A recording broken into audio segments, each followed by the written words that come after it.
So, ladies and gentlemen, this podcast is aimed at trying to analyze how to read the statements of Donald Trump and to answer the question that so many people are asking tonight to me, can you trust Donald Trump? Okay. So, my first statement on that is that Donald Trump says that he is using trade for diplomacy. This is what he says everywhere. This is the biggest statement he keeps making everywhere, and he thinks this shows him as a sharp businessman. It's part of his overall positioning as a sharp businessman who brings in the business dimension to global politics and diplomacy.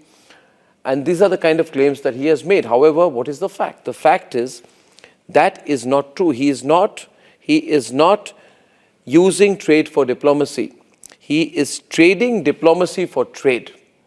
This is the fact. And this podcast is aimed at making it clear that Donald Trump is using diplomacy for trade, not trade for diplomacy. By the end of this podcast, you will understand why I'm saying so. So let me take you back after Pahalgam. Donald Trump was one of the first leaders to call Narendra Modi. Prime Minister Modi came back from Saudi Arabia when the Pahalgam terror attack took place. And the White House announced that Trump had put in a request to talk to Prime Minister Narendra Modi. The visit to Saudi Arabia was called off. And after the call, Trump, quote unquote, expressed full support to India to bring justice to the perpetrators of this heinous attack. The United States stands with India, strongly condemns all acts of terrorism. We pray for the lives of those lost and for the recovery of the injured, and call for the perpetrators of this heinous act to be brought to justice. And then on the 9th of May, J.D. Vance, his vice president, said, this is none of our business. We can try and de-escalate a bit, but we are not going to get involved in the middle of a war that is fundamentally none of our business. This itself is proof that the claim of Donald Trump, that he has what he's done is led to a de-escalation or to a ceasefire, is complete rubbish, because that cannot happen overnight. When his own administration officials, his vice president, his secretary of state have denied any involvement in this. Then the question happens, why is he changing his line? He's constantly changing his line. Over the last couple of days, 2 to 3 days, he's constantly been first saying this. He says, I'm the one who made it happen. I'm the peacemaker. I'm the person who led to the ceasefire. This was his original statement. My administration helped broker a full and immediate ceasefire, I think a permanent one, between India and Pakistan, ending a dangerous conflict of two nations with lots of nuclear weapons. And then he changes his line and he comes up with a new line which came up on 15th, where he says, addressing some US troops, he says, I'm not claiming I did it, but I had some role. I don't want to say I did, but I sure as hell helped settle the problem between Pakistan and India last week, which was getting more and more hostile. And all of a sudden you'll start seeing missiles of a different type. And we got it settled, I hope. So that's a complete sea change from being, this peacemaker who claims that I made India and Pakistan agree to a ceasefire, to saying, I'm not saying I did it, but I may have played some kind of a role. I may have nudged things a little bit. These are two completely different approaches, ladies and gentlemen. And it could happen because India is calling up and using the back channels to tell the Americans that we are angry, that we are upset with the line that he's taking. But there is a completely different story in this. I feel, as I said, Donald Trump trades diplomacy for trade. And eventually he's going to harm the geostrategic interests of the United States of America by doing so, because he's so desperate to resurrect the American economy that he'll do business with anyone. On his visit to Saudi Arabia, he's also met the interim leader of Syria, and he's lifted sanctions on Syria. And why is he doing so? He's doing so because you have the national debt of the US, which is exploding. The national debt of the US has exploded to 34 trillion. As of May, he needs every single dollar coming in. That's a rise of 17 trillion since the pandemic alone. Experts are warning the US that it is heading for a huge debt crisis. This is what Saudi Arabia understands. So behind all the red carpets and the the polite conversation, the reality is Donald Trump just is desperate to do a business deal with everyone, and he's trying to tell to the world through his statements in Saudi Arabia, do business deals with me, I will not disturb you. Do business deals with me, I will not disturb you. Do business deals with me, I'll compromise on anything else. Just look at the kind of words that he's using. So if his approach is, if Donald Trump's approach is, I want the business deal at any cost, I want a business deal at any cost, then is it not possible, ladies and gentlemen, that he could do the same thing with China? And that's the angle that I'm bringing before you today. You see, the White House on Sunday said that the United States and China have reached some kind of an interim trade deal in Geneva. They had 2 days of talks between China and the United States. I'm happy to report that we made substantial progress between the United States and China in these very important trade talks. So there are 2 different events happening. You may think they are not connected. The US Trade Representative, Ambassador Jamieson Greer, says both nations are quickly able to come to an agreement. And this was, as the Secretary pointed out, a very constructive 2 days. It's important to understand how quickly we were able to come to agreement, which reflects that perhaps the differences were not so large as maybe thought. That being said, there was a lot of groundwork that went into these 2 days.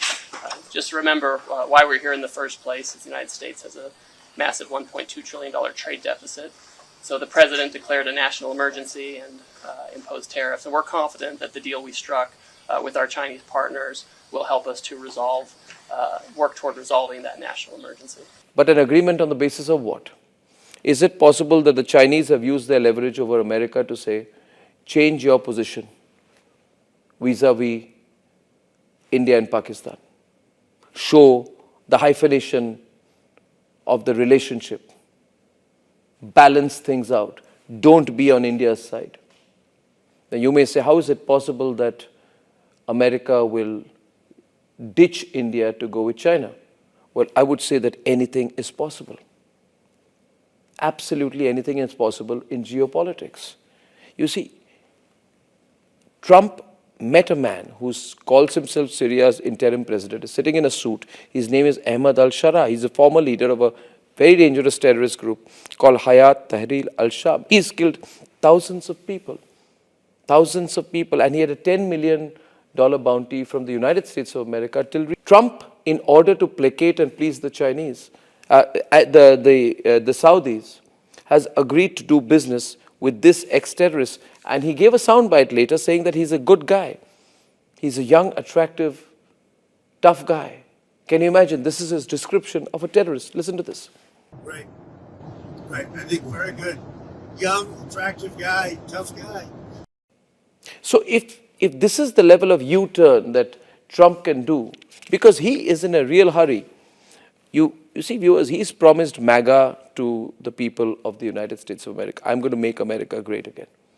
He will stop at nothing to come close to his goal. We have got to watch out what the red lines for us are. And the red lines for us have been crossed this time. And by the way, I don't want to say I did, but I sure as hell helped settle the problem between Pakistan and India last week, which was getting more and more hostile. And all of a sudden you'll start seeing missiles of a different type. We may or may not accept it, but the fact is that Trump has crossed the red lines. My analysis of the situation is that Trump is not a long-term thinker. He's not looking at long-term India as an economic threat, but there are enough people in the United States of America who would understand that if you're the 4th largest economy now, surpassing Japan, if you're between 4 and 5 trillion, if you're growing between 6 and 8%, you're outpacing all your global counterparts, and India is a real threat. Is Donald Trump looking at things that way? No. Donald Trump, in my view, has a short attention span. But there are people in America who will egg on Donald Trump to take a position that is anti-India and tell him, or use him, or tell his administration that here is a country who's going to be your long-term competitor.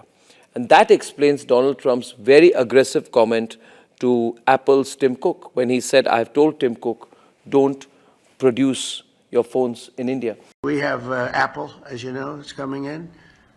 And I had a little problem with Tim Cook yesterday. I said to him, Tim, you're my friend. I treated you very good. You're coming in with $500 billion, but now I hear you're building all over India. I don't want you building in India. You can build in India if you want to take care of India. You see, viewers, if Donald Trump was diplomatic, he wouldn't have said so.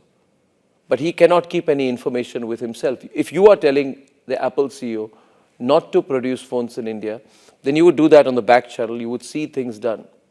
By the way, Apple has not issued any statement that it is going to pull back from its operations or promised trade or business or production of goods in India. They already produce billions of dollars worth of iPhones. But the point is, by making that statement, again, Donald Trump is placating his local audience, saying, see, I am even going against India to protect you. I am making Apple come to you. The fact is, Apple is not going to come more to America, but he's into positioning himself. In my view, all of this shows a fair amount of pressure on Donald Trump. And I think that pressure is only going to grow. How should we respond? Here's my suggestion. We should put more pressure on a man who is under pressure himself. His out-of-turn tweet, when he announced the ceasefire, is a reflection of that pressure. He's not been very successful between Ukraine and Russia. He's not achieved success and promised a lot as far as Gaza is concerned. He needs a quick victory. Do we give him a quick victory? I think we shouldn't. I think we should make the discussions on trade very protracted, very long, and very much placed in India's national interest. We should not give away anything. The kind of statements he's made of late have brought India to a basically zero tariff situation like this. It's very hard to sell into India. And they've offered us a deal where basically they're willing to literally charge us no tariff. So we go from the highest tariff, you couldn't do business in India. We're not even a top 30 in India because the tariff is so high, to a point where they have actually told us, I assume you too, Scott, you were working on that also, that there will be no tariff, right? Would you say that's a difference? They're the highest, and now they're saying no tariff. These kind of statements of Donald Trump now need to start getting countered more aggressively here. Viewers, it's going to be a tough summer. It's going to be a long winter. The broad thing is we are becoming a global power. As we become a global power, we have to defend our geostrategic interests. We can't become part of a bloc.